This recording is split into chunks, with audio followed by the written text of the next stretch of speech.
right, what's going on, everyone? Yo, I got Riley here from Allegaeon and Continuum and his game company called Proponent. Say it for me. Proponent Games. Proponent Games. I'm terrible at pronouncing things, so don't hate me too much. Right there with you. Yeah, I think it took me about a year to pronounce Allegaeon. Is that how you pronounce it? Allegaeon? Allegion. It is like Allegion?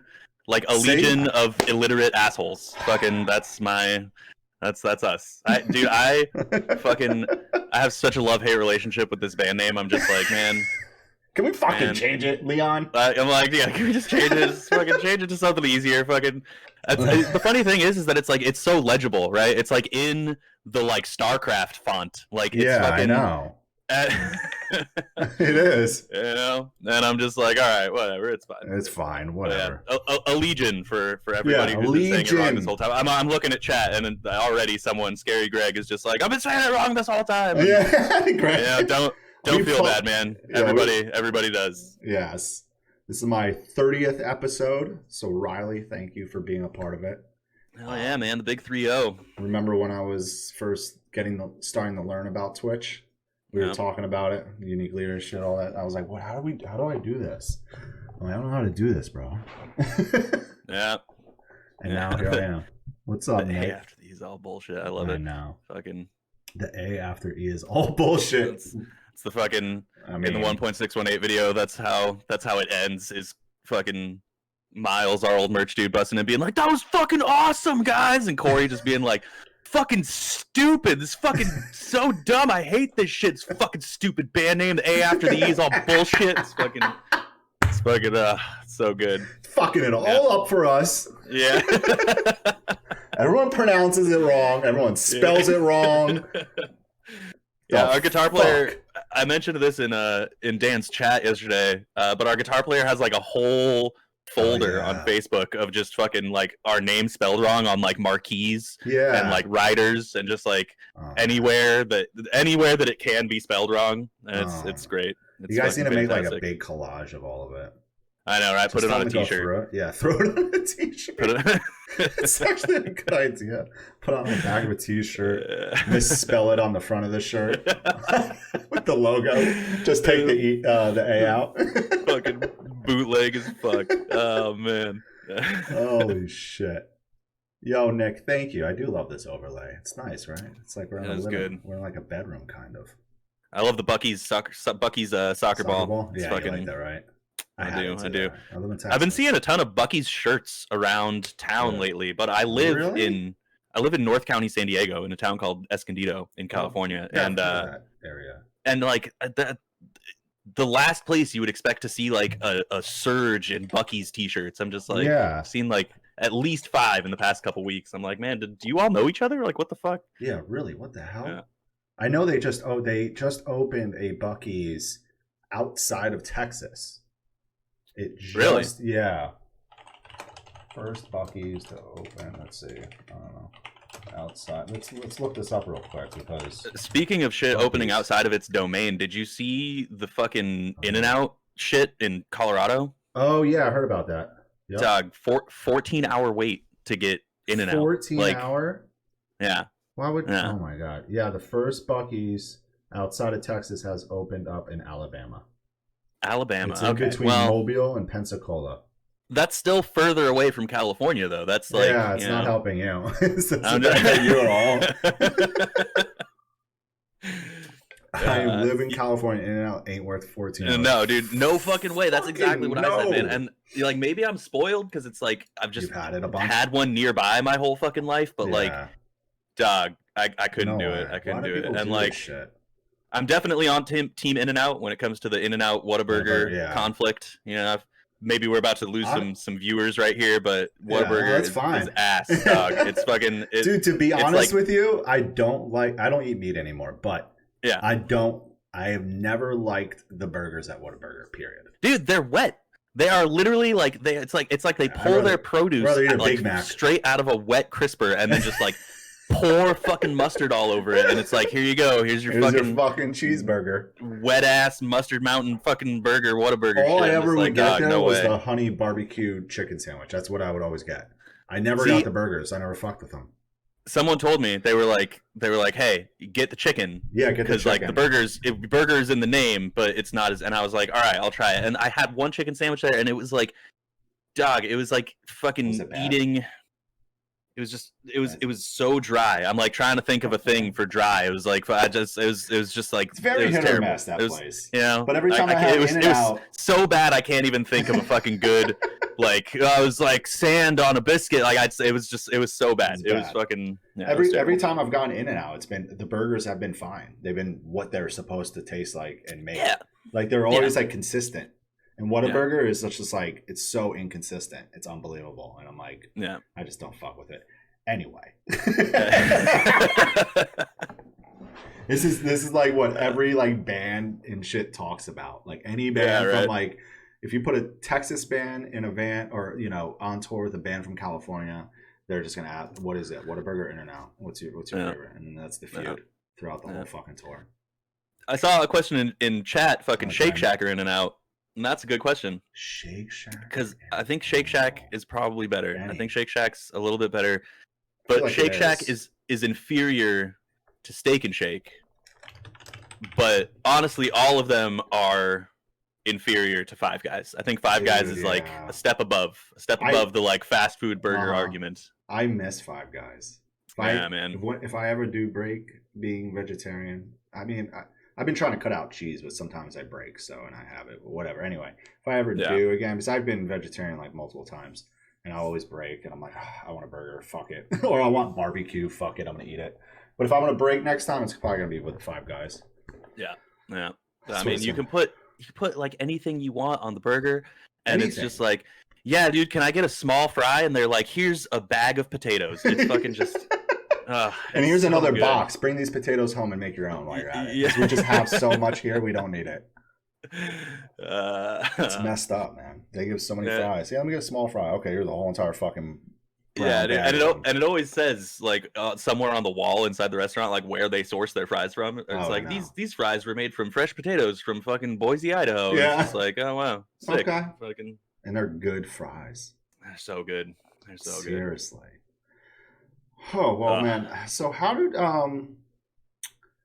you join? When did you join Allegaeon? Were you 2015? 2015. I remember that. No, I came in after they had done 3 albums. So they had Ezra Haynes on vocals. For I think the band formed in 2006 with a different vocalist whose name I do not remember, and then they had an EP in 2008. I see. Yeah, and then they had that 2008 EP, and Ezra was on that. Okay. And then they got signed to Metal Blade shortly after, released their first record called Fragments of Form and Function in 2010. Yeah. And then pretty much released an album every 2 years after that. So they did Form Shifter in 2012, and then Elements of the Infinite in 2014. Which is where they really picked up.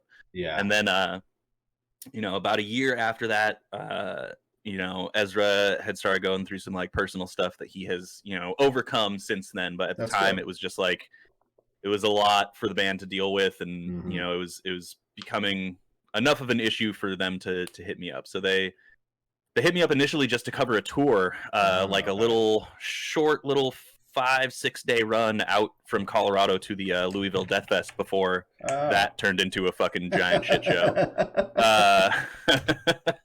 It did.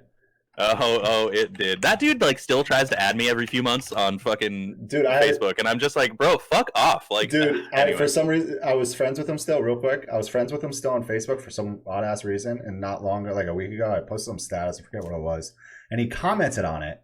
And someone commented back to him, being like, "Why are you here?" Yeah, because they know who he was, right? Stop trying to fucking weasel your way back in here, man. Wait, I'm like, who is this guy? I'm like, oh my god, that's who it is. Anyway, yeah, but so it was on the way out to Louisville Death Fest in 2015. I think Arsis was headlining that year, and we played pretty close to the top, and it was a rad show. And then back, and I guess to kind of dial back a little bit more, give a little bit more personal stuff. So before my time in Allegaeon, I had released records with Inanimate Existence, Continuum, and Son of Aurelius. Yes. And the 2 Inanimate Existence ones, or the 2 first ones I mentioned, Inanimate Existence and Continuum, yeah, were on Unique Leader, and we didn't tour to support them, and it was, you know, it was not the best. I think that like we got offered tours, and like Unique Leader did their part to like try to make it do what we were supposed to do with them, but like everybody was just doing different shit and was too busy, and we just couldn't do it. So that kind of like fell on deaf ears, and then we jumped on, or you know, Son of Aurelius then released Under a Western Sun, which is still one of my favorite pieces of music that I've ever worked on. I hold that album really near and dear. Yeah, I used to love that but it band. was such a departure from their first record that came out 4 years earlier that I was not a part of, that like it just got shit on. It was really poorly received. Yeah, I don't know why people shit on it, because I actually like that record. That's, you know, I love it. I thought that it was good. I think that the production on it could have been a little bit more fine-tuned and dialed in, but yeah, a little more polished. Overall I think that it was a good record. But it just wasn't a tech death record. So the people who were expecting it were like, you know, to be tech death, were like, what the fuck is this? And it's aged well, you know what I mean? Like it's aged well. It's gotten to a point now where people will go back and listen to it and be like, oh, this isn't that bad. But my experience with that, I was still very green in the music industry at that point. Like I had released records, but I hadn't been immersed into it to the point that I am now. For sure. So I did not know how to handle that like extremely negative response, and it just like totally crushed me. I was like super gun shy doing anything with metal after that, and so I quit. I was just like, dude, no more metal. Like fucking, I'll still play music. I did like singer-songwriter stuff, and I did like dance music and all kinds of other stuff, but like I was just like, no more metal. And then a year later I get hit up to do this little tour. So getting back to that, you know, I did this little tour with them, and it was just like a job. It was just like, yeah, he's just handling some personal shit, and like, you know, we just need someone to fill in for this tour. And I was like, that sounds great to me, because I miss being on stage, but I don't want to be in a fucking metal band again. Yeah, I'll do this one thing.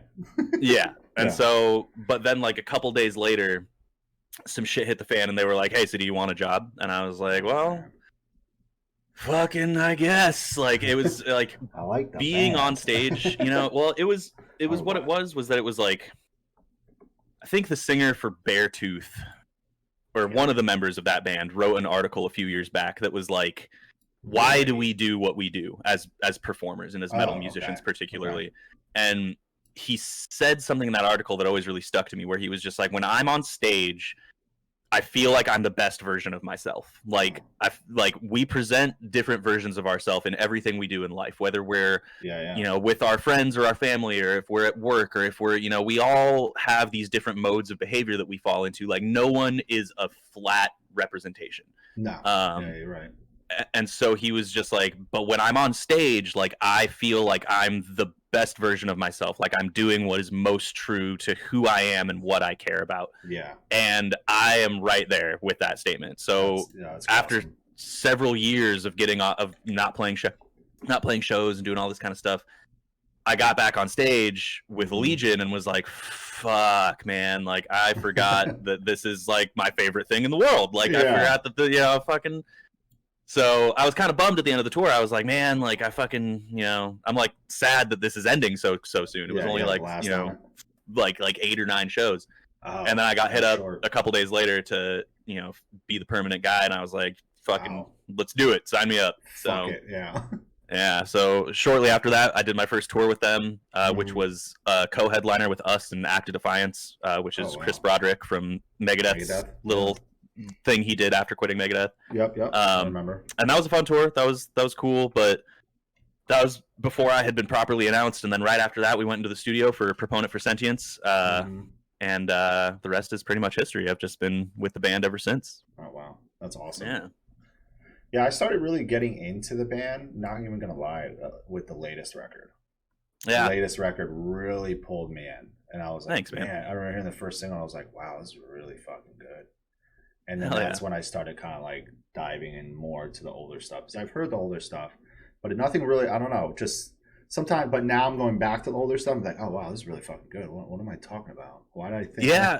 It's weird. I don't know. It happens with me with some bands, though. Like, it's like, you know, there'll be like, bands will be like a few records in, And then they come out with a new one, and I'm like, oh, I love this fucking record. Then I go back to the old stuff, and I'm like, wow, what the fuck have I been missing out on this entire time? I feel like that's kind of the case with a lot of metal bands, right? Is it's like very few metal bands like hit it with their first record. You know what I mean? Like it usually takes 2 or 3 before people really start paying attention to being like, dude, this band is fucking sick.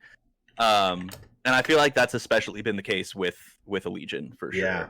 I mean, it was the same with like Rivers of Nile. I never really got into them. Yeah, I did in Monarchy. That's when they caught me, and then the new record, the latest one, and I was like, real fucking hooked. Fucking masterpiece of modern metal. Fucking straight up. Where the Owls Know My Name is just such a good record, man. Dude. So yeah, it does like, and I've told bands that like, you know, sometimes bands get like bummed when they're like, you know, even like a couple albums in. And it's like not really hitting yet, right? And I'm like, no, just give us some time. You guys are continuing to get better. Like your songs are getting better and better. You gain more fans on this second record. You know, like you've seen the growth. There is growth. Now just really write a really good third record. Like really work on it. Don't rush it. And it's something. A lot of times it's like they come out with that next one. It's like there we go, and it starts taking off. And I'm like, sometimes you just gotta be you gotta be patient. It's hard. Especially when you like bands see like other bands of like their size that are like taking off maybe more than they are. It could kind of bum people out, which I understand. I totally get it. But it's important, man, to like never compare your success to the successes of others. Like it's such a huge thing for bands, especially bands in the metal industry, where it's just like the music industry in general is like such a volatile part of any compared to other major industries, you know what I mean? Like the music industry in 2020 has become so volatile and flimsy, and like everybody is kind of scrambling to figure out where to land with like sales figures and all the business sides of things. Oh yeah, no, you're not wrong about that at all. But then you have metal, which is like one of the smaller, you know, portions of that extremely volatile industry. And it's like the things that trend and the things that become popular, it's like even really successful artists, you know, that have formed anytime in the last like 20 years are like, you know, you get this fucking like, it seems like almost everything is a flash in the pan these days. Yeah. So it's like it's super important as a band who it's like, you know, oh, we've released 5 records over the past 12 years, and this band that just formed, you know, 4 years ago is already fucking killing it and playing with all these huge bands. It's like you can't. It's like apples and oranges, you know what I mean? Even if they're in the same genre, everything is received so differently, and the metal fan base is like so gung ho and so committed that it's like when they latch onto something, they really latch onto something. So it's like, you know, you'll see something get popular and then just blow up almost overnight. Yeah. And you know, it's in my experience, it's been like you can't compare yourself to other people's successes. My other big catchphrase for being someone in the public eye in metal is to never take criticism from someone you wouldn't take advice from. There it is, which is a fancy way of saying don't read comment threads. Yeah. Yes. Just don't fucking read them. Yeah. I stopped doing that a long time ago. And people are like, oh, look at this dude on Lambgo talking shit about your tour that you booked in. I'm like, I don't give a fuck. Yeah, right. Let's see him do it. Yeah. Exactly. I don't care, man. Yeah, I've told so many people like, stop. Don't read comments. Just stop reading them. It's gonna ruin your day, and it's not gonna be worth it. It's not worth it at all. There's some random ass dudes that are just trolling you. Fucking is. Sometimes when I need a laugh, need a little serotonin boost, I'll like go find the worst comments possible and just be like, yeah, dude, fuck those guys. Yes. That's fucking great. You know, try not to do that too much. I don't want to lower myself to their level. I'm too cool to be a troll, bro. I'm superior. They are peasants. I always say that. I'm like, fuck those peasants. Get away from me. Yeah. So when it comes to like Continuum, when did you join? You were in Continuum from the beginning? Yeah, well, sort of. So when the band first formed, before they had released any music, the old singer for Son of Aurelius and the current singer for, I think, Odious Mortem, Anthony Trapani. Yeah, that's a good one too. They had done some stuff vocally for that project. Yeah. But they never really locked in like a full-time singer. So I picked up the helm for that pretty early on, and then I've been the vocalist for all the recorded material. Yeah, and that wasn't even supposed to be a touring band. It was not supposed to be a touring band. It was supposed to just be like a studio project. Yeah, studio project. Because it's like when it first formed, it was like a, I hate the word supergroup because it's like, who the fuck do you think you are? Yeah. But who made that name? Super. Yeah, but it was like it was a lot of members from people who were already doing stuff with their other bands. People who had like primary focuses, and then Continuum was just kind of like a side project studio thing for us. It was like, Chase at the time was doing Decrepit Birth, and since then has done like Scour, and he's always had other stuff that he was working on. I was doing Son of Aurelius at the time and Inanimate Existence, and I'm now doing Allegaeon. Ivan, our other guitar player, was doing Brain Drill, and now he's playing in Deeds of Flesh. Like we've all been doing other stuff. And so because of that, it was like, trying to work in a touring schedule between just the three of us is like fucking super difficult, because we're usually doing stuff during touring seasons. But then last year we did Bloodletting, and that was like our first full-length tour, and it was a fucking great time, man. I mean, I've met so many homies on that, the dudes in Disentomb and Organectomy and fucking I'd already known the Visceral Disgorge dudes from you knew those playing a few shows with them, and they were the homies. And then got to meet the Mental Cruelty guys as well, who were fucking awesome. It was like fucking, and then the Signs of the Swarm guys, I became pretty tight with them on that tour. Fucking Jacob is like the homie, sweetheart, the fucking homie. I love that guy. It was cool for that reason, you know what I mean? It was just like getting to meet all kinds of people, and dipping my toes into like the deathcore slam scene, which is something that I've never really been a part of, but something that I've always really enjoyed. So it was cool kind of getting exposure to that. It is. It's like I threw like Inferi did a tour like Shadow of Intent, Signs of the Swarm. And who else was on that tour? Why can't I remember who else was on that tour? Anyway, someone in chat will say it. But anyway, that was like their first time breaking out of like the tech death thing. But they were like really open to it. And I was like, yo, this is a good idea. And it went over well for them for the most part. It was like a different thing. I feel like I think Continuum. Oh, go ahead. I was going to say that I feel like a lot of tech death bands don't break out. Like they don't want to do like maybe like a deathcore tour. Which I can understand might be kind of like, is this going to go right? Yeah, Brand of Sacrifice is on it. Duh. The crowd response is what it is. It's the crowd response. It's like... Yeah, right. And Continuum experienced that firsthand on, for sure. It's like, especially because we didn't play right at the beginning, and I feel like we would have done better had we opened. But like Mental Cruelty went on right before us, and they are heavy as fuck. Yeah, it was a heavy ass band.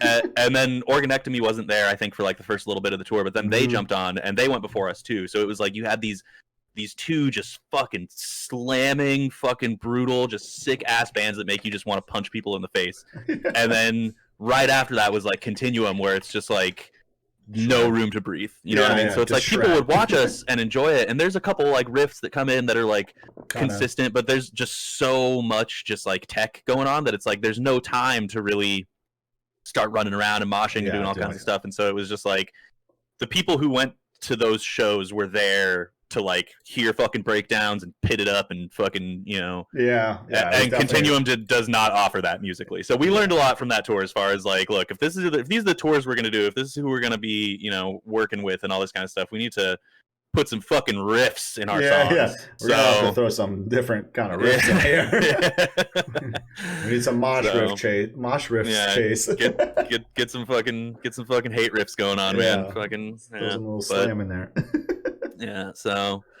But it was like the band's first tour, wasn't it? Yeah, first full length for sure. Wow. So which was just funny because it's like we've all been touring for fucking 10 plus years, and just like to go to it was humbling is what it was. It was like going back to being in a band whose never done a tour before, and like people don't really know who you are, and like, you know, it puts you in a position where it's just like, I remember this, like fucking, this you know, this back to my roots kind of thing. So it was really fun, and it was humbling and a learning experience, and I took a lot away from that tour for sure. That's dope.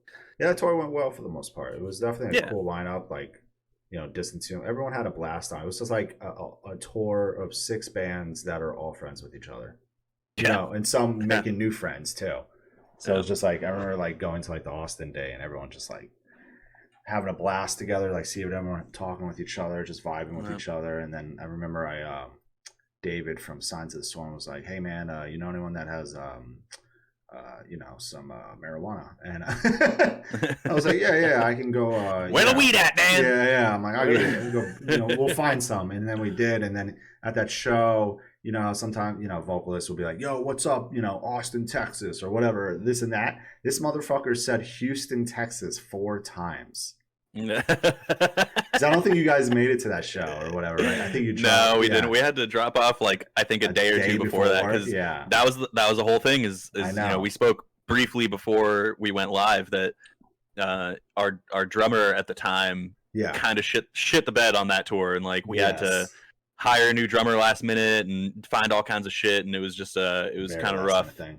And because of that, we couldn't find someone who was able to do the whole tour, so we had to drop off for the last leg. But I think the last show was the last show was in San Diego, so I was able to go to that and be part of the fucking family photo. And say goodbye to everyone. And the last show that Continuum did, was it Atlanta? I think. Yeah, I think it was. I think it was Masquerade. Yeah. But that was a good show though, because that was like you had Despised Icon in one. Yeah, Despised Icon was that show was fucking. I honestly spent most of my time that night. I spent most of my time that night hanging out in that room, because it was Despised Icon, Shadow of Intent, I Am, and then Kubla Khan. And I think there might have been one other band, but it was just fucking heavy. It was so sick. And I think in the big room at Masquerade there was Taking Back Sunday. Or some shit like that. It totally was. Bobby from Signs of the Storm. When I had David and Bobby on here, Bobby was like, "Yeah, I walked into like the big room at Masquerade and I see this merch and it says Taking Back Sunday on it." And I'm like, "What? Yeah. What do you mean they're playing tonight?" And he's like, "Yeah." Then I watched Taking Back Sunday. I watched Despised Icon. Then I went and saw Taking Back Sunday. What a good night. This is like insane, dude. I love those. Those MASH venues, you know what I mean, where you have like two shows going on at the same time, or I love that shit.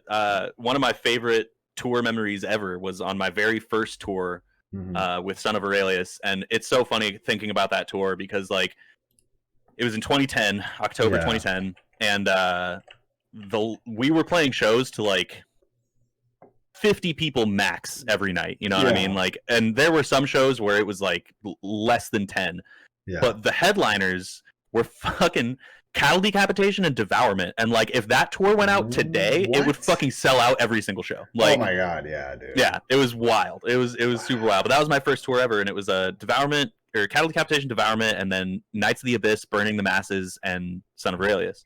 And we did one of those fucking collision shows in Detroit at fucking Harpo's. Yeah.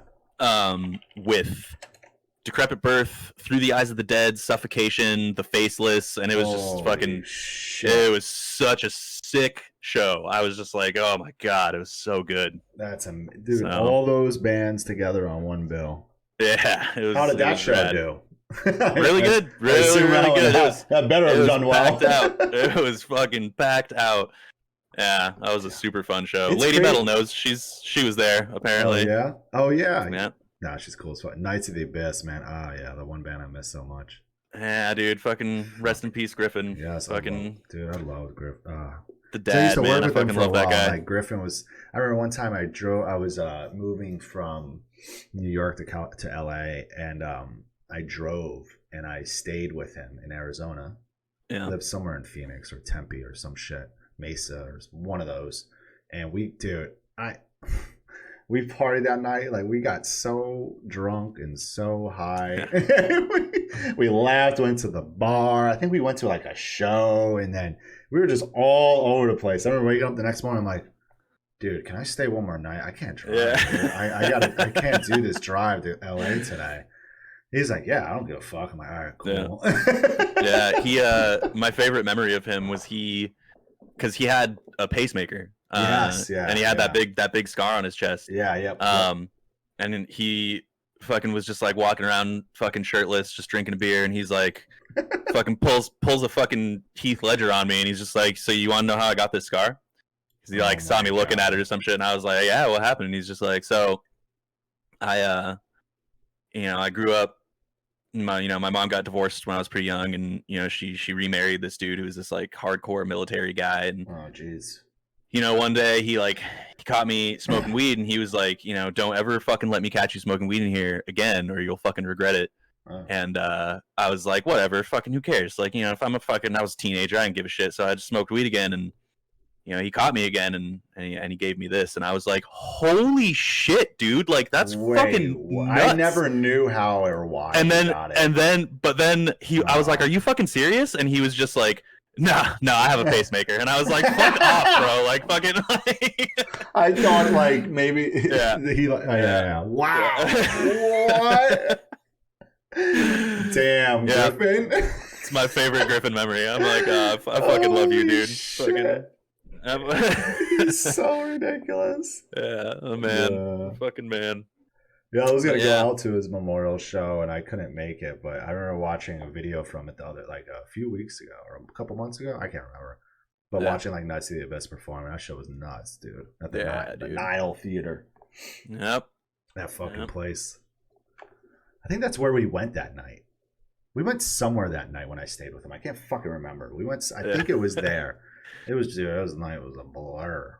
And we had one of his friends. I remember one of his friends who was like straight edge drove us everywhere. So we took his like Dodge Charger, and he's like, "Yo, my buddy's straight edge. He's gonna drive us everywhere." I'm like, "All right, what is going on tonight? We have a driver." Who is driving us around? Yeah, I'm like, this blackout is drunk. How did I get in this Charger? Fucking. It was so much fun, dude. I'm like, that's amazing. I love you, Griffin. Oh man. Anyway, other I don't know. What's like some of your favorite tours you've done? Or any tours that stick out that are like ones that you wish you could go back and do again? Or so many. I mean, that first tour was amazing, but I feel like I have rose-colored glasses on that because it was like my first tour. And I was still just like super excited. I hadn't become an old jaded metal guy yet. Yeah. He's still young. I was like 22, like had never toured before. Was touring with Cattle Decapitation, who, as someone who grew up in San Diego, was like fucking. I know. Right there. They were like the guys. I was just like, holy shit. And that was a lot of fun. But I mean, we did this Metal Blade 35th anniversary tour a couple years back with Cattle and Whitechapel and Gilmore, and that was big. That was a lot of fun. Good. I would love to play more of those shows. Just everybody on that tour was just so chill. It was such a fucking fun time, and such a good lineup. The dudes from Necromancing the Stone got added on. That's right. Like last minute, which we had done a tour with them. Had we done a tour with them? I think we did. Yeah, we did a tour with them in Battlecross previously. Exactly. Yeah, I was working with Necromancing, and that was kind of another super group. The guy, Arsis, and who else was Absence. And Bart from Black Dahlia was in that for a minute. Yeah, he was. So it was like a mix. Good band. Something that was definitely different from what they were doing. Not like completely different, but there was no screaming. It was all singing. Yeah, it had those big power metal vibes, which I'm all about that shit as a fucking singer. It was catchy, I'm just like, give it to me. Give it to me. Yeah, give it to me. Yeah.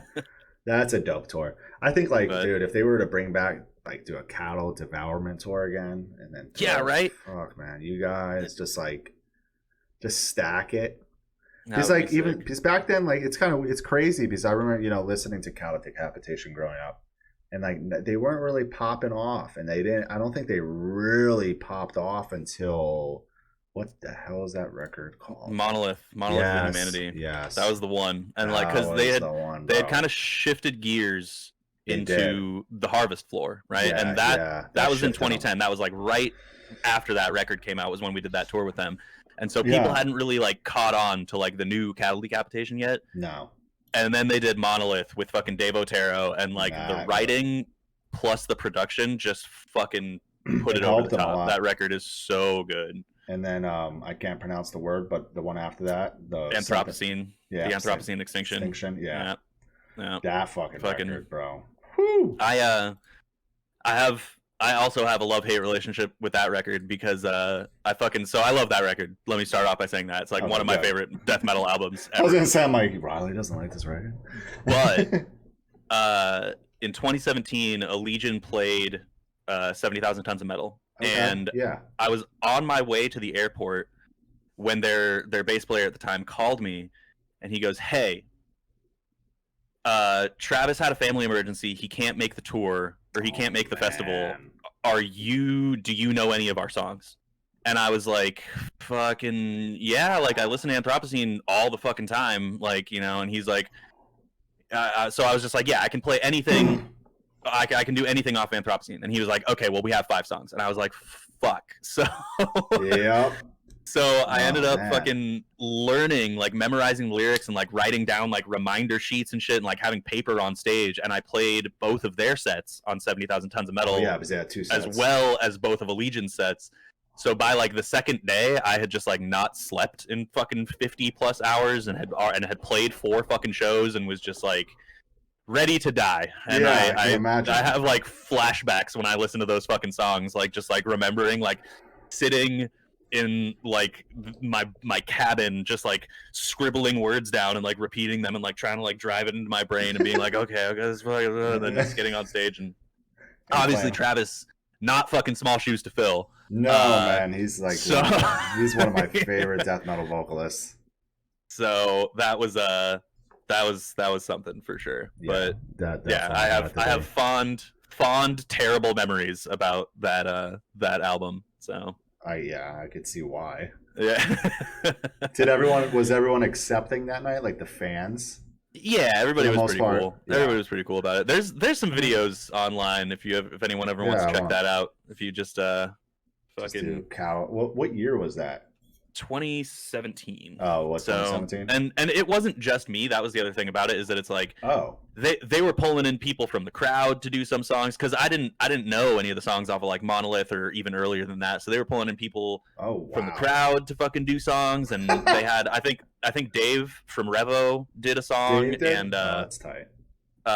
Fucking what's his name from I feel like there was someone from Mindscar. Richie from Mindscar did a song with them, and it was sick. It was a fucking super cool thing to be a part of. But I did a bulk of the songs because it was like mostly Anthropocene shit. And because they just came out with that. Yeah, it was gnarly. Fucking. That's 70,000 Tons of Metal is insane, and I was gonna go this year and didn't. And then I was like, okay, I didn't go this year. I'm gonna go next year. And now I'm like, fuck, it's probably not gonna happen next year. Yeah. It's just. But was that your first time on 70,000 Tons? Yeah. How was that? I mean, well, you were very exhausted, but overall, how was it being there? Like oh, dude, it was amazing. Allegion's set, we played our first set at like 5 a.m. On the main stage on like the top pool deck, and that was an experience. Yeah, 5 a.m. We were the last band of that night. It was like Anthrax had played a couple bands before us, and then we fucking just like. That's so weird. Yeah, it was gnarly. It was like, well, it was one of those things where it's like they want the bigger bands to play that stage, and then they kind of like put some like more mid-tier bands to like close it off. Yeah. Because music goes, I want to say, from like 10 a.m. to 6 a.m. every day, and then there's like a 4-hour window where it's like chill out, fucking all that kind of stuff. 10 a.m. Okay, wow. Yeah, so we played the like 5 a.m. last set on the main stage up on the top pool deck, which was just like crazy. Like being out in the fucking open air on the middle of the ocean playing a fucking set was pretty magical. Yeah, that has to be. But it was 5 a.m. so it wasn't exactly packed, you know what I mean? There were people there just because where the fuck else are they gonna go? But it was fun. But then our second set in the Pyramid Lounge was like one of the most fucking sick sets I've ever been a part of. Like it was so fucking fun. Like there were people. It's this tiny little room, and it was like packed to the gills, like people all the way out into the fucking hallway behind it, and like it's got maybe like an 8-foot ceiling, you know what I mean? It's like really small, like maybe a 10-foot ceiling, but there were people like fucking crowd surfing, fucking like kicking out ceiling tiles and shit, and just it was so fucking crazy. And like 6 or 7 people showed up in fucking crab costumes because of the fucking 1.618 video, and it was just like just seeing all these fucking crabs crowd surfing in this fucking insane fucking just sardine can fucking room was just it was so sick. It was such a fun thing to be a part of. So and then obviously watching all the fucking bands, like I watched Carcass and Suffo and Arch Enemy and all kinds of fucking stacked. Psychroptic was fucking there as well. Revocation, fucking Power Glove, Cattle, was part of the Cattle thing, and it was just it's a gnarly lineup every year. He gets like he really gets like some huge bands, dude. Yeah, well, dude, I mean, it's the offer that he gives you usually is it's like it's okay money. It like covers the cost of travel, but the thing that really sells you on it is it's just like it's on free cruise with a bunch of fucking bands. Like, of course we're gonna play it. I remember he hit me up. He hit me up like 5 or 6 days, or maybe a little bit longer than that, before the cruise was gonna take off. I booked Psycho Stick, and he was like, but he hit me up. He's like, hey, I had a couple bands drop. Who do you have that could actually do this? Like, could drop whatever they're doing right now and fly down to Florida and get on the cruise and play 2 sets? Mm-hmm. And I was like, probably Psycho Stick. Yeah. So I called them, and they were like, yeah, duh, we'll do it, right? Yeah. And like, they were just like, yo, as long as we can have our plane tickets covered, we're game. Yeah. And I was like, okay. And I literally told that to Andy from 70,000. I'm like, yo, they're down. As long as you can cover the plane tickets, they're good. And he's like, okay. And he sends an offer. And I was like, what? Okay. Like, this was more than enough. Yeah. This was like double what plane tickets would have costed. Yeah. And the guys were just like, okay. Yeah, of course. And they had a fucking blast. They played 2 sets. They've always wanted to do 70,000 tons. And they were just like beyond stoked. That's pretty much exactly what happened with us. Nile and Gojira dropped off like last minute. Jeez. Which bummed me out. Because, okay, so Gojira has been one of my favorite bands for a long time, like a long time, and I have never seen them live. Oh shit! I've seen them one time. Dude, everyone always says they're like, if you like their records, you need to see them live because I hate their records, and they're one of my favorite live bands ever. And I'm just like, dog, like I know, and every single time it's like always I've been on tour or like fucking something has come up where like it just doesn't intersect, like, and it's always by like shit like that. Like we played I want to say Heavy Montreal or Hellfest or some shit, and they played like the next day that we and it was just like, god damn it. And then fucking the 70,000 tons thing, I was like, yes, Gojira, because we got Nile Spies what happened, and then Gojira dropped off like a couple days later, and I was like, fucking god damn it. Like, it was just I was about to get to see him and play with it. Like, fuck, man.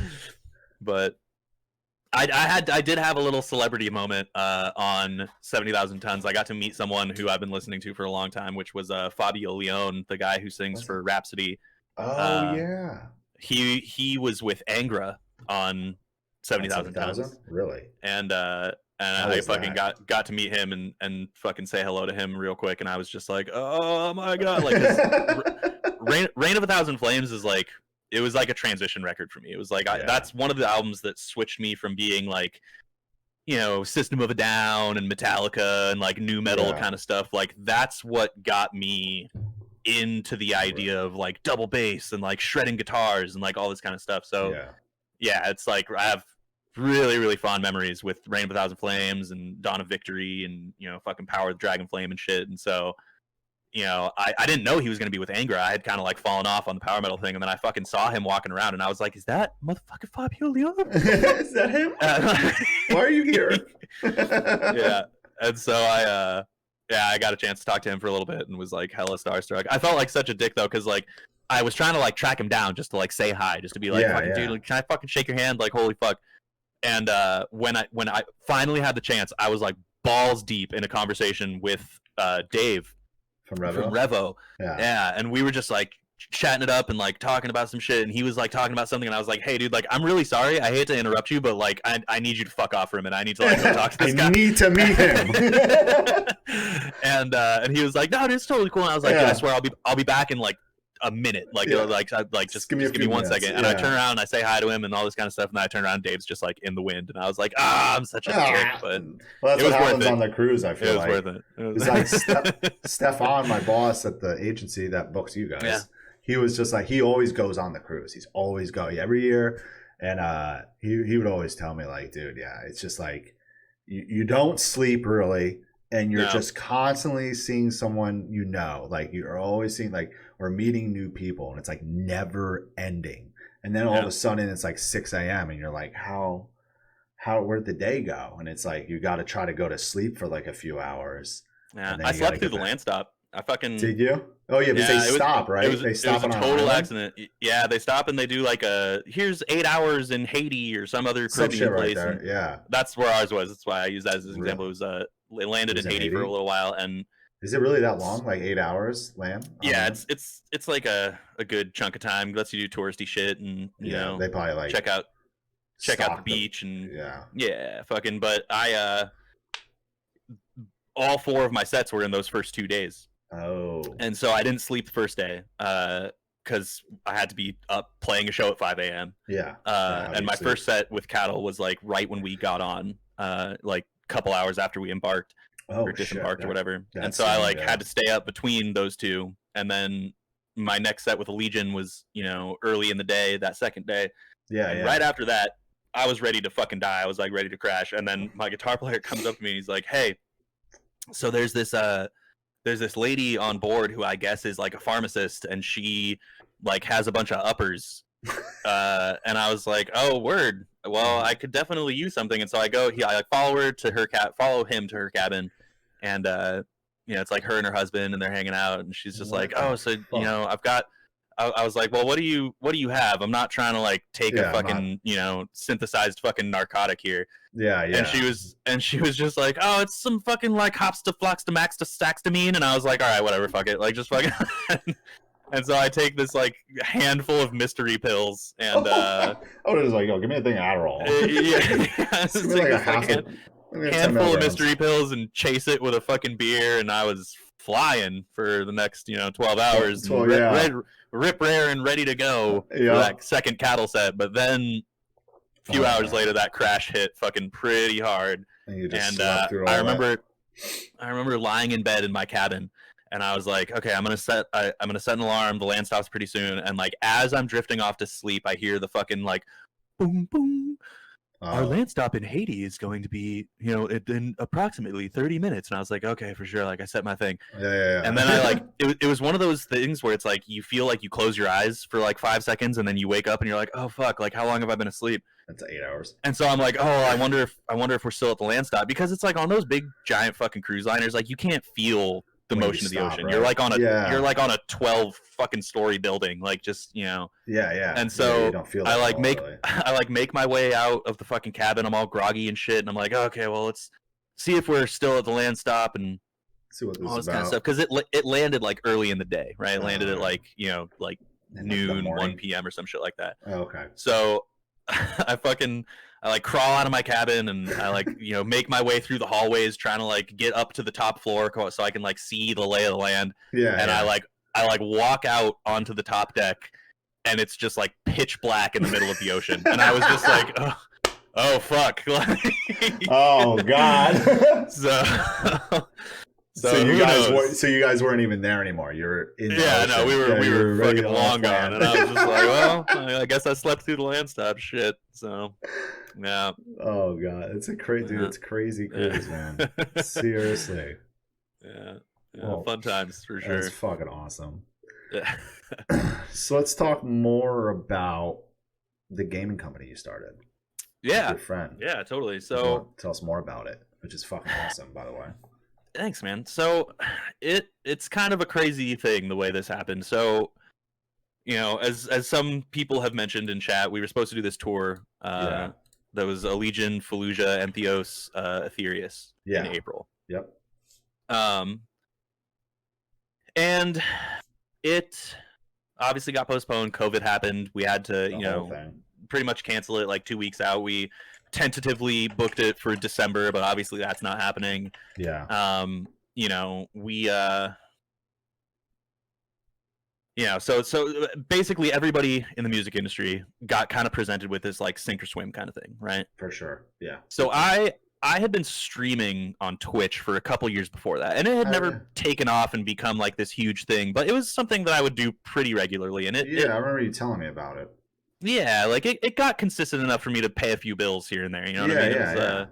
It was a good little side hustle, but I hadn't done it in a while. I was so caught up with doing these tours. Yeah, you had no 6 months prior, and it's a hard thing to like jump out of and then pick back up. And but all of a sudden everybody started streaming because it was like, well, what the fuck else are we gonna do? We're doing, we can't tour. Yeah. We want to keep in touch with our fan base, and so there was a while where some people were hitting me up, being like, I made a post being like, hey, I know everybody is having a hard time. If you have any questions about Twitch streaming, I'd love to help you build a layout, like help you get kind of familiarized with how Twitch works. Yeah. And like a few people took me up on that, and I've seen their streams grow, and now they're like super into it, and it's awesome. I'm really glad that everybody's doing it. But on the other hand, that pool became extremely saturated, and I've tried doing the community building thing on Twitch before, and it's really difficult to get everybody on the same page, and it was just an endeavor that like exhausted me just kind of thinking about it when everything was happening back in like March, April. Yeah, it's definitely overwhelming and so very exhausting. I was like, well, at that time for sure. Yeah, for sure. So my next thought was, I was just like, well, I've always wanted to make a game. Yeah. And I have this storyline, and I've been sitting on this idea for like a visual novel RPG type of thing. Oh, okay. Since like 2012. It's just been like, in the someday pile. Yeah, one day. And so I started contacting people I know in the games industry. And I got connected to this dude from this development team, and asked him. I was like, hey, so to make a game, what's kind of the process? And what he explained ended up being really similar to how the music industry works. If you picture it, like dev teams are like bands and publishers are like record labels. Yeah. In that he was like, yeah, like you need to get a vertical slice put together, which is basically just like a working demo that showcases all the features of the game. Okay. You need to get a vertical slice put together, and then you can pitch it to publishers and all that kind of stuff. And I was like, okay, cool. I've got a game plan.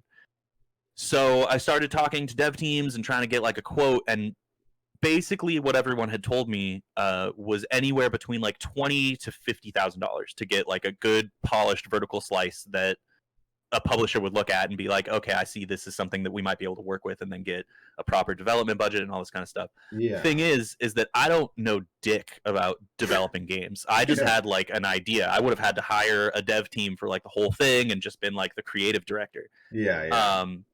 And at that point I was like, man, that's a lot of money to invest in maybe. You know what I mean? In like let's pitch this to fucking publisher A, B, and C and see if anyone bites. Yeah. So at that point, I started thinking to myself, like, well, what if I just become the publisher? Like, what if I just, look at a few games and decide to publish and use that money that way to build up enough money to get to the point where I can then start publishing my own games and turn this, into something different, and actually be able to afford a dev team without having to worry about, budgets and paying back advances and all that kind of shit. Yeah. And so that's when I started talking to my now business partner, this guy named Steve Sawyer. And Steve has a long history, a really good track record in the indie games world. He worked for this company called Devolver Digital, who is like, before Among Us took over, they released this game called Fall Guys, which was on top of the world for a minute. Oh yeah.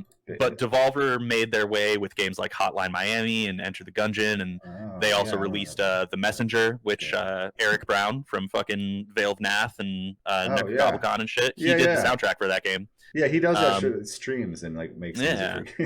It's awesome. He's wild, man. That guy's a mad scientist. I love Eric. He is.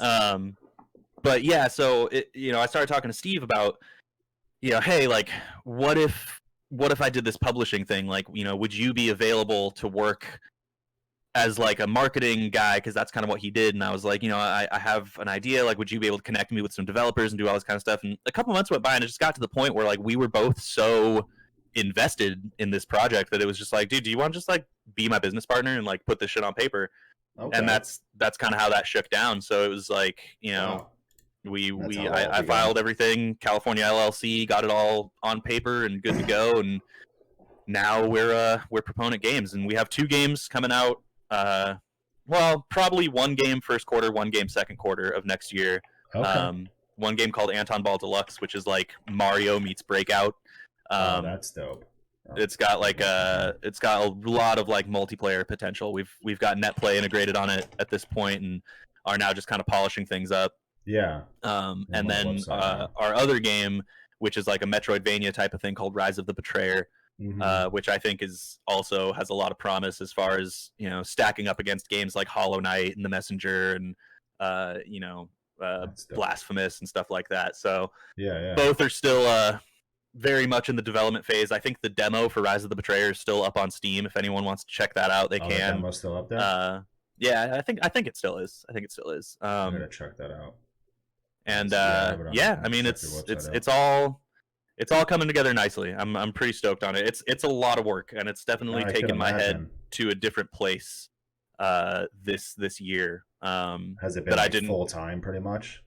Oh yeah. The first couple months I was doing like 8 to 12-hour days, 7 days a week, and I had to start giving myself weekends because I was just like, I'm gonna get burnt the fuck out if I don't give myself time to recuperate. Oh yeah, I can imagine. But it's a lot of work, you know what I mean? It's like managing 2 different development teams, doing a lot of art direction, doing a lot of like storyline stuff, you know, making sure that all the wheels are moving.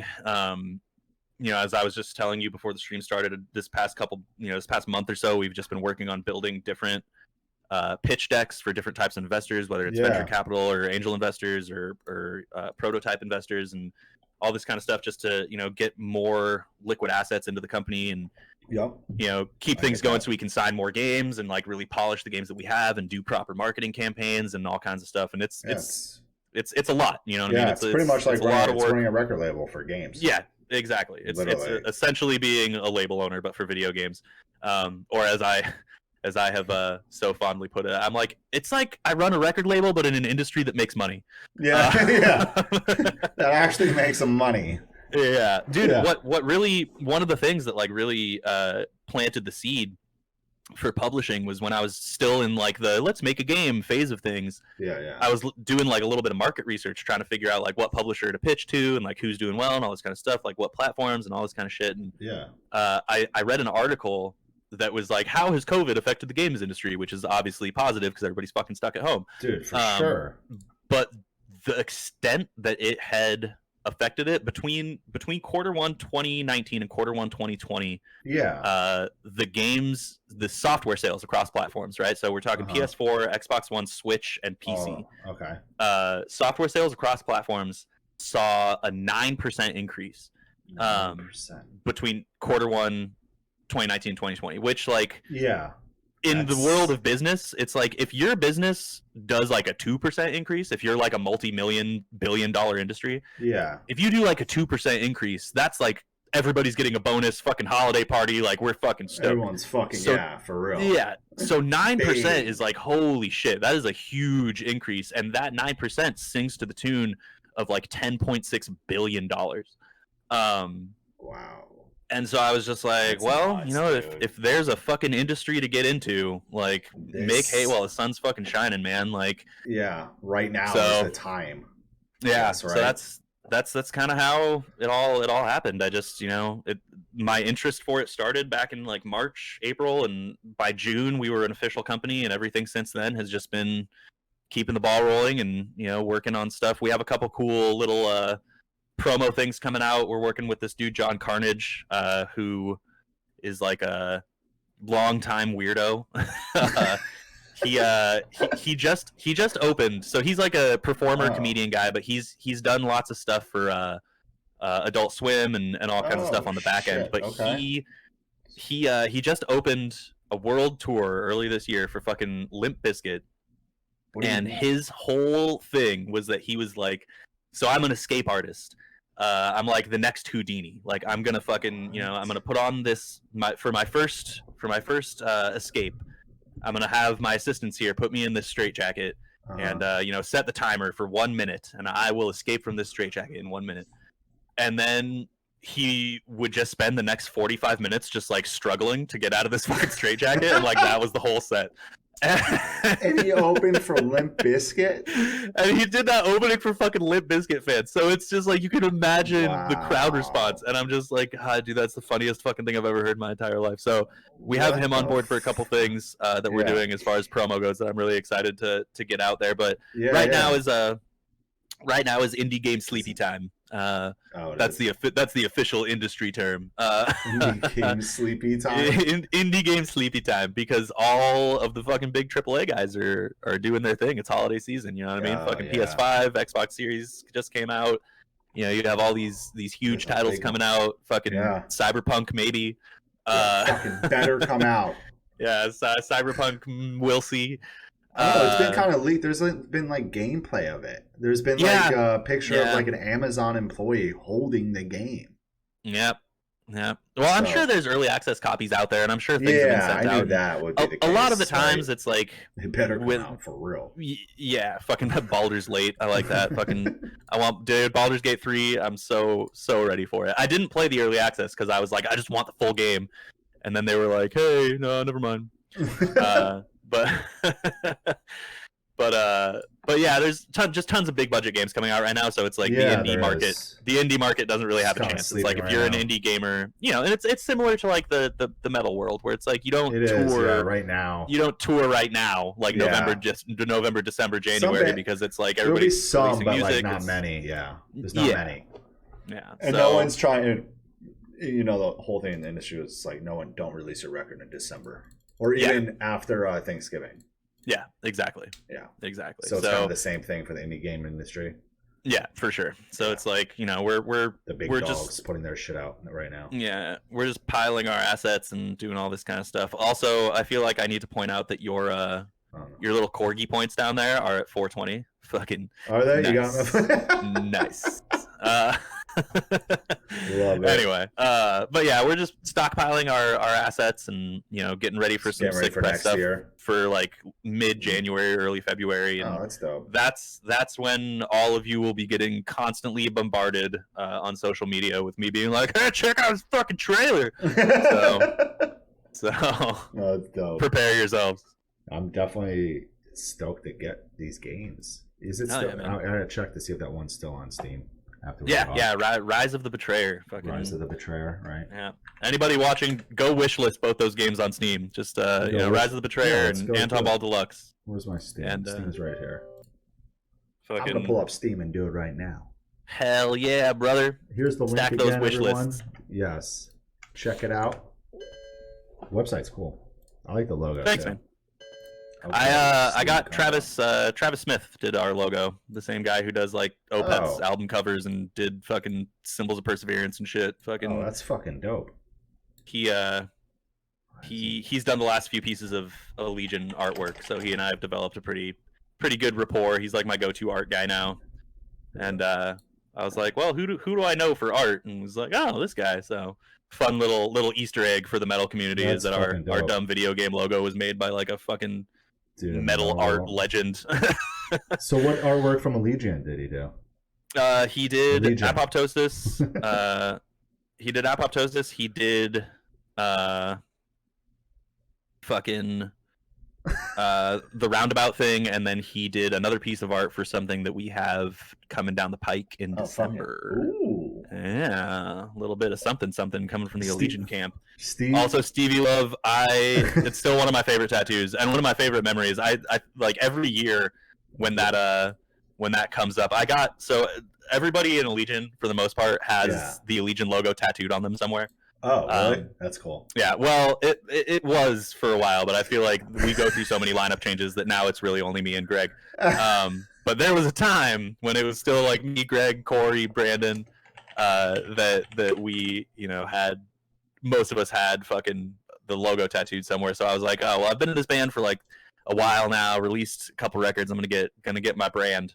Yeah. And so I have it like right on my thigh, on my right thigh, on the top of it.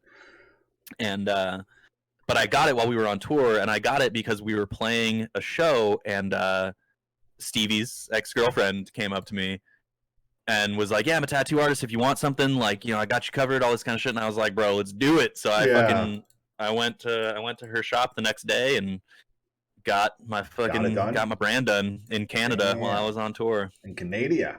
And it was funny because it's like, so Canadians are a little bit more reserved than Americans, I find. And by reserved, I just mean like nicer and have better sensibilities. This is truth.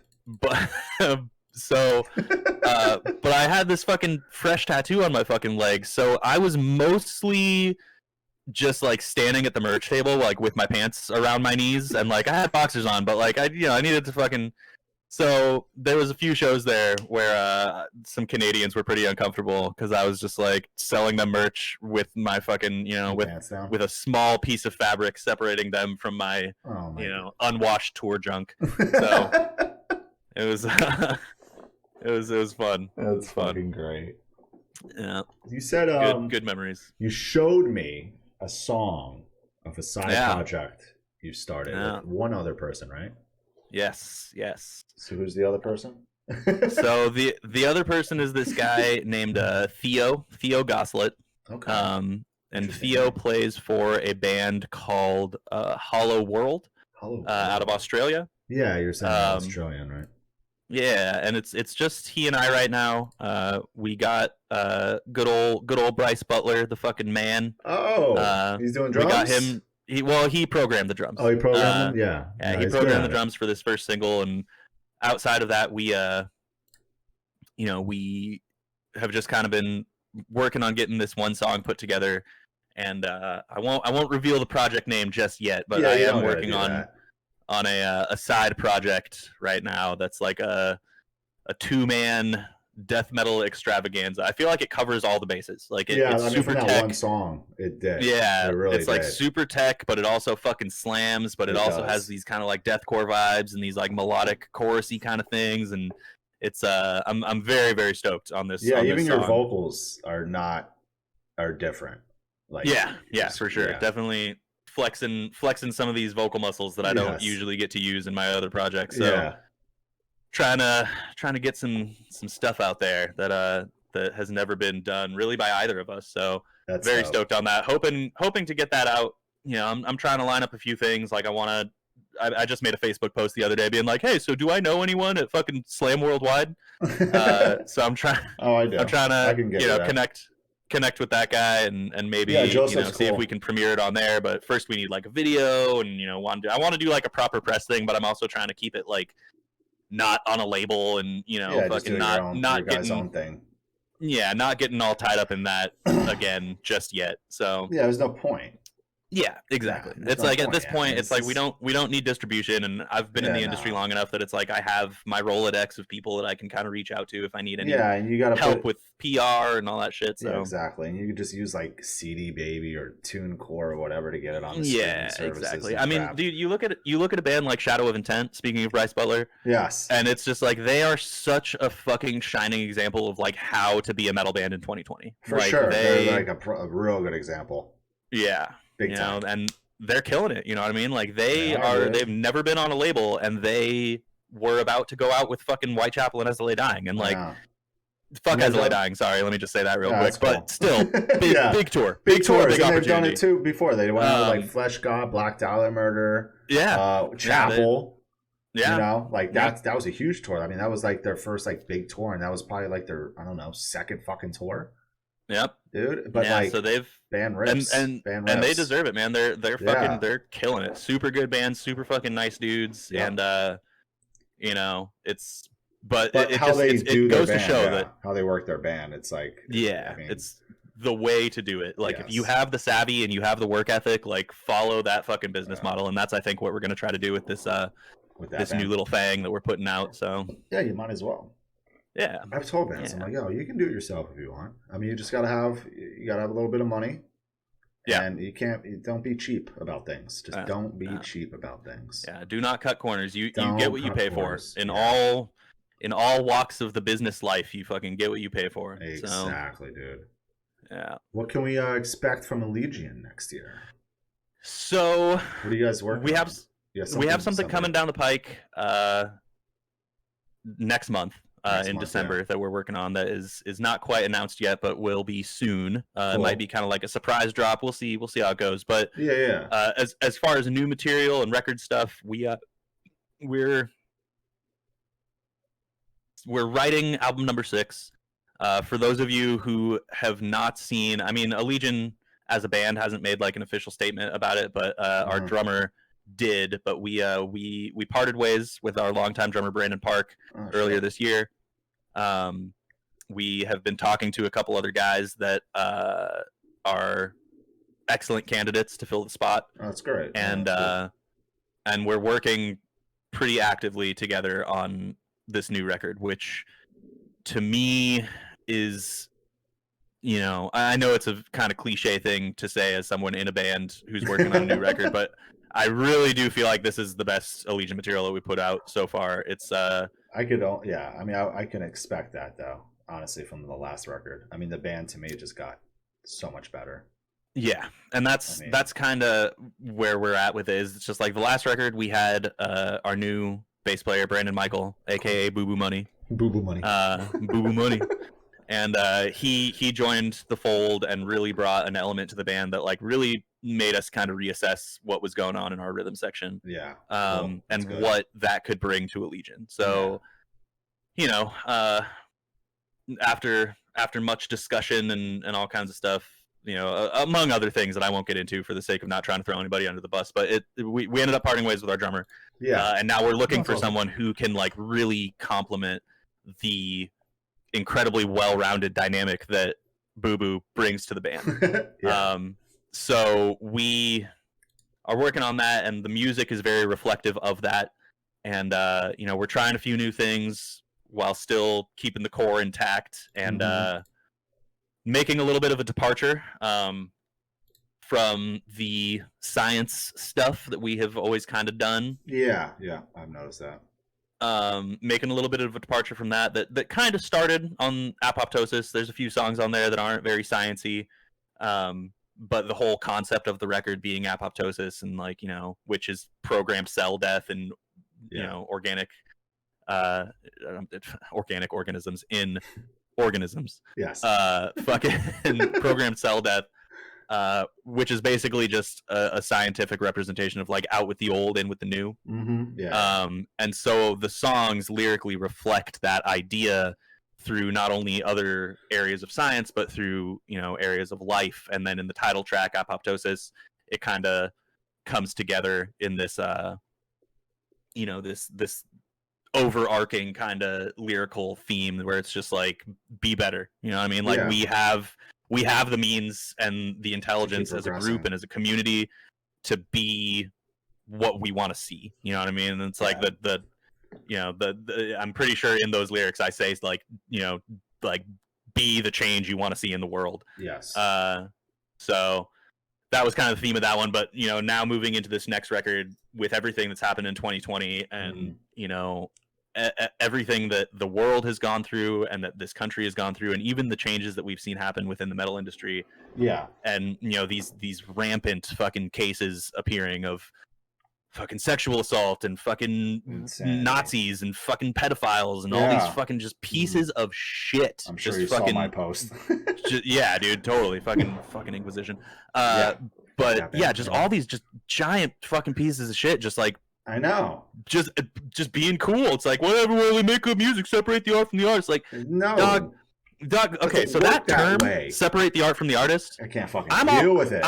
I'm all about that when it comes to like, yeah, you know, I paid like $150 to do this meet and greet with Yngwie Malmsteen, and when I got backstage, you know, he was just kind of an asshole. Like, you know, I always heard he was kind of a dick, but like I actually experienced it firsthand, and you know, but I fucking arpeggios from hell, man. Separate the art from the artist. Like, that's when that's okay. Like, that's okay. When that makes sense. Yeah. But when people are out here being like, yeah, so who gives a shit if he had fucking 150 gigabytes of child porn on his hard drive? Separate the art from the artist. Like, fuck you. Like fucking get out of here. Like, none of that shit. Get that shit the fuck out of metal. And you know, it brings up the whole fucking cancel culture argument where it's just like, you know, innocent till proven guilty, and like, yeah, you know what I mean? Like, I agree to an extent. Yes, you know what I mean? Too. Like, I do too.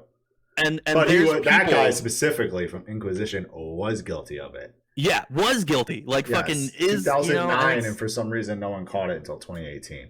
Yeah, and it's just fucking.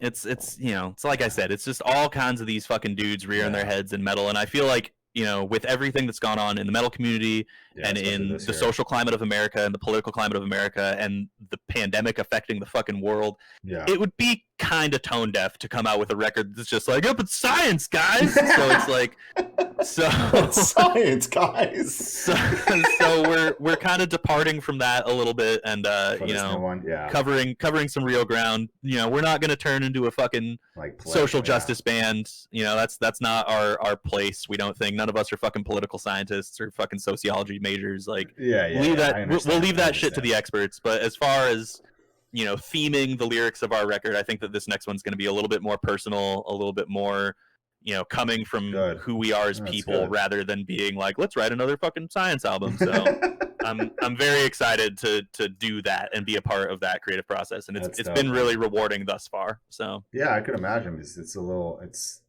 something different for the band, for you guys. Absolutely. And I think that's a good to break away. It's good for a band to break away from what they're used to writing about. Yeah, fucking always push yourself. You know what I mean? Exactly.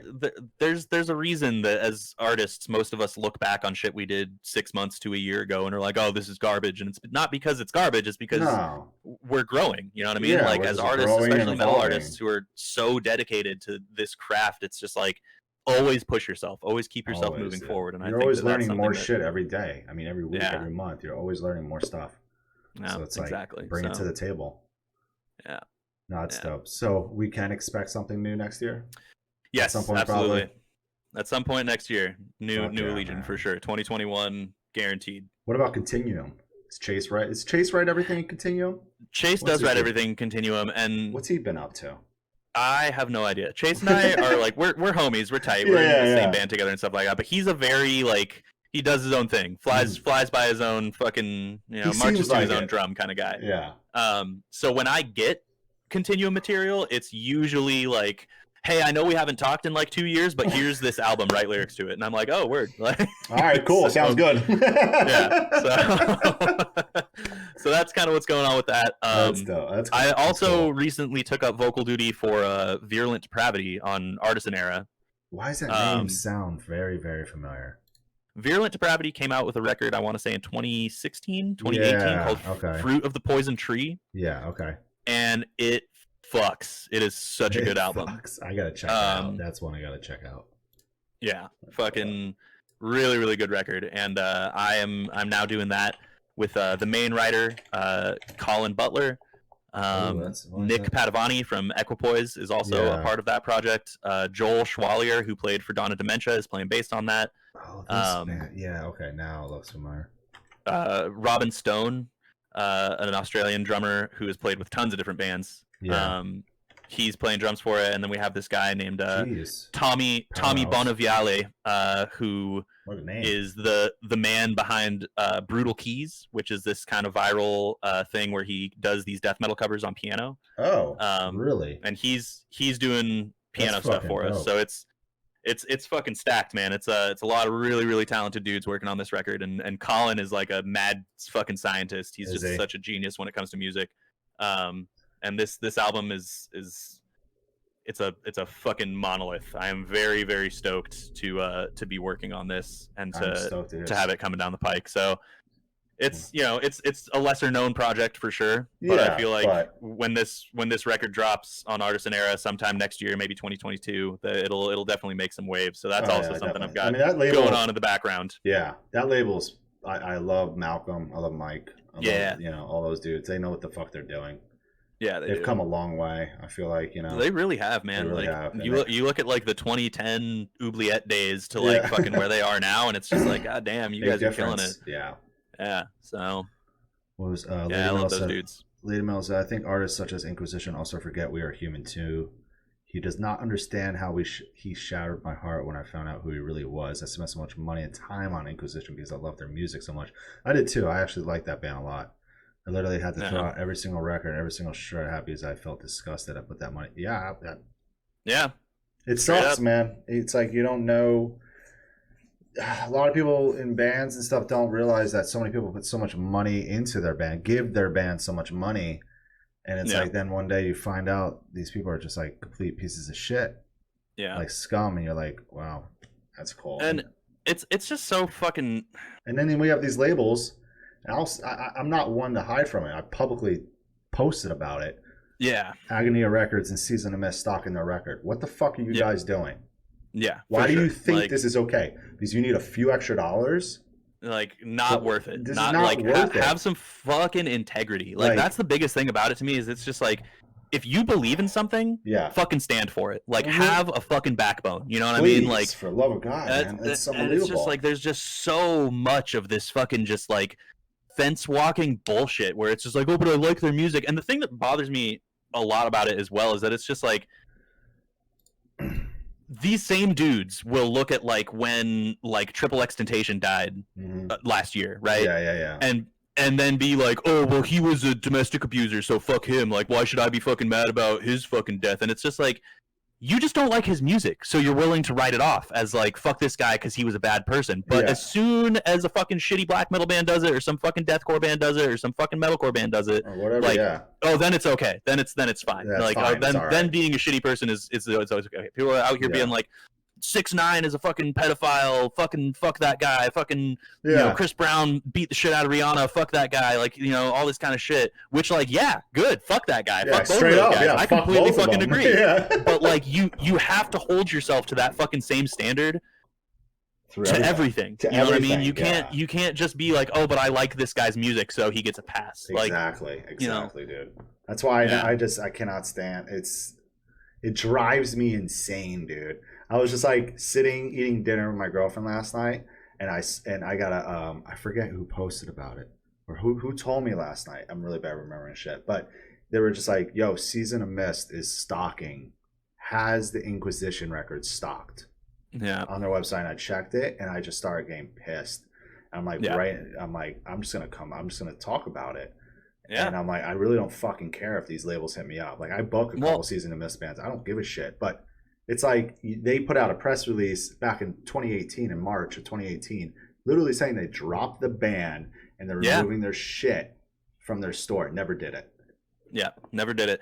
And the thing is, man, is it's like people need to not be afraid of speaking up and not be afraid of burning bridges. You know what I mean? Because it's like, obviously you don't want to do that. It's a business, it's networking, you know what I mean? You need to be able to separate business from personal shit. For sure. When it comes to certain things, you know what I mean? Like, if it's like, oh yeah, this guy's kind of an asshole, but it's like, look at the fucking John Finberg situation that just happened. You know what I mean? Man. Like years of people being like, yeah, this guy's a piece of shit. Like, dude, I cannot fucking tell you how many times I have heard people be like, yeah, John Finberg's a fucking piece of shit over the years. And I'm just like, why doesn't anybody fucking talk about it? Like, why is this guy still fucking booking bands?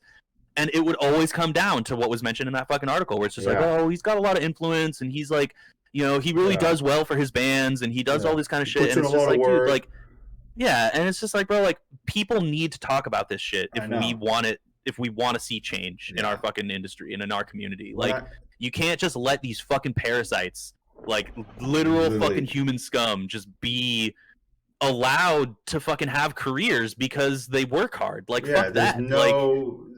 It doesn't make any sense. And I've known that even like Finberg, you know, John was piece of shit from, you know, 11 years ago, and I would always tell bands, don't work with him, him, don't fucking do it. This is what he's known for. This is what, you know what I'm saying? And I remember like months ago, Ben and I from Metal Sucks are friends. He manages Rivers of Now, I manages Black Crown Initiate. He told me what he was writing up, and I'm like, good, because someone has to fucking do it. Like, no one has done this. And then, you know, it came out, and then, you know, finally he's fucking gone. We'll see for how long. Maybe Season of Mist will sign John Finberg.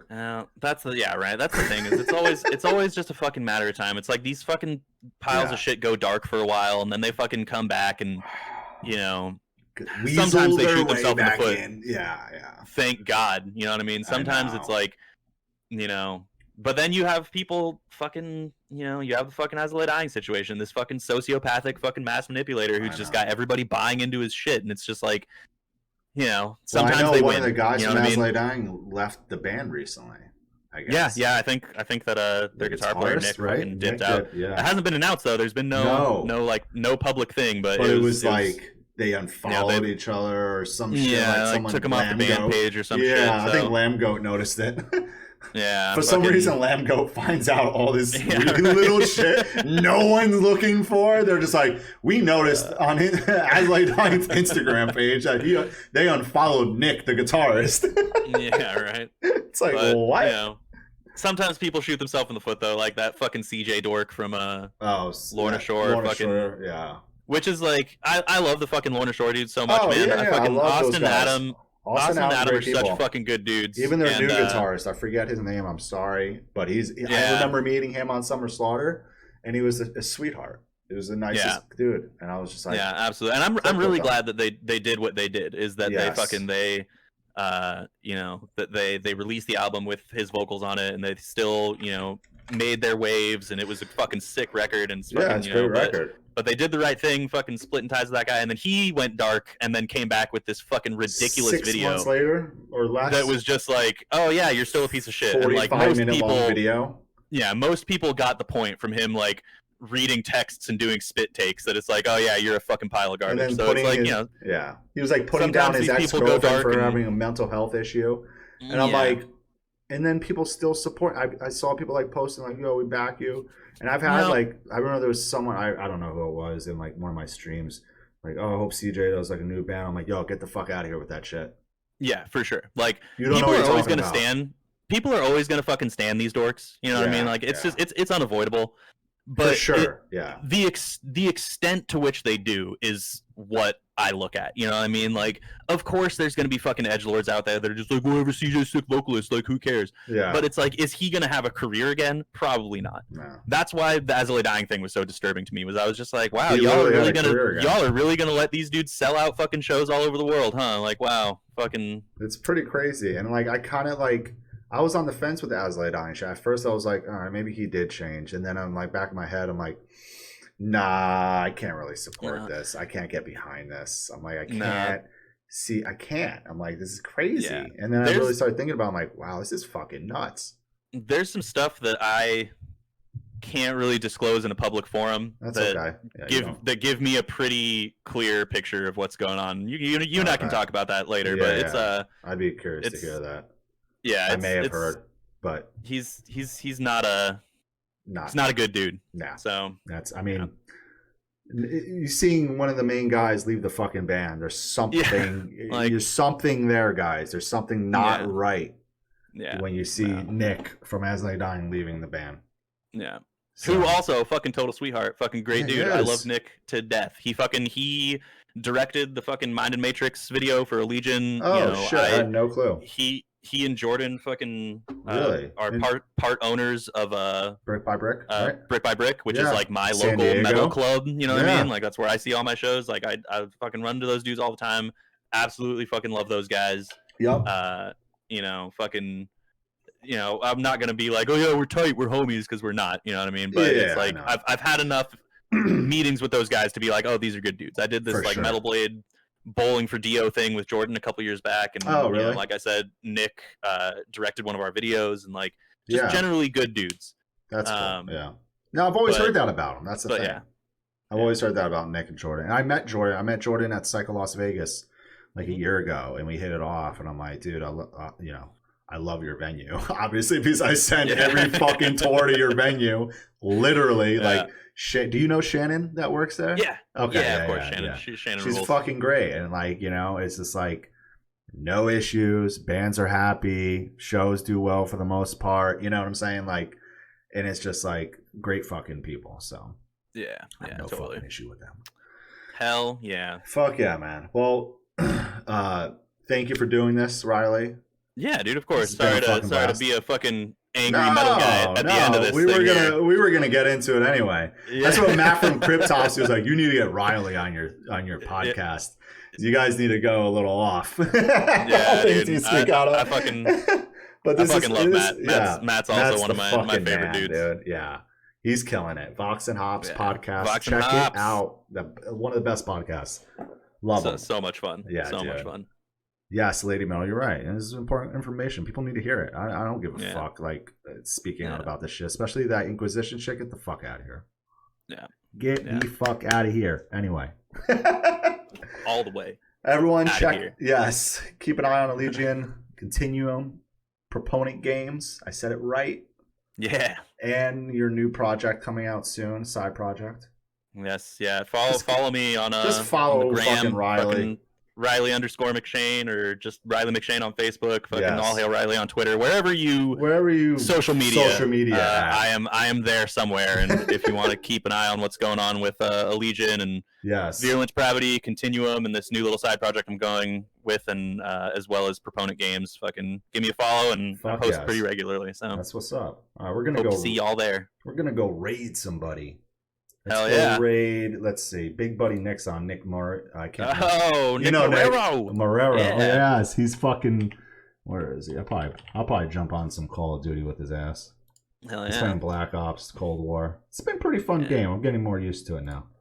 Yeah. But yeah, thank you everyone for hanging out. I'm gonna announce my next episode shortly. But anyway, we'll see you again soon. We're gonna go raid Big Buddy Nick. He's our fucking homie. And Riley, again, thank you for doing this with me. Yeah, dude, thank you for having me on. It was a lot of fun. Fuck yeah, man. Yeah. All right, everyone, stick around. Let's go raid Nick and, spam him with those rosy emotes if you got them. Hell yeah. All right, see you later, everyone. All right, cool. There we go. Tight. Hell yeah. Big Buddy.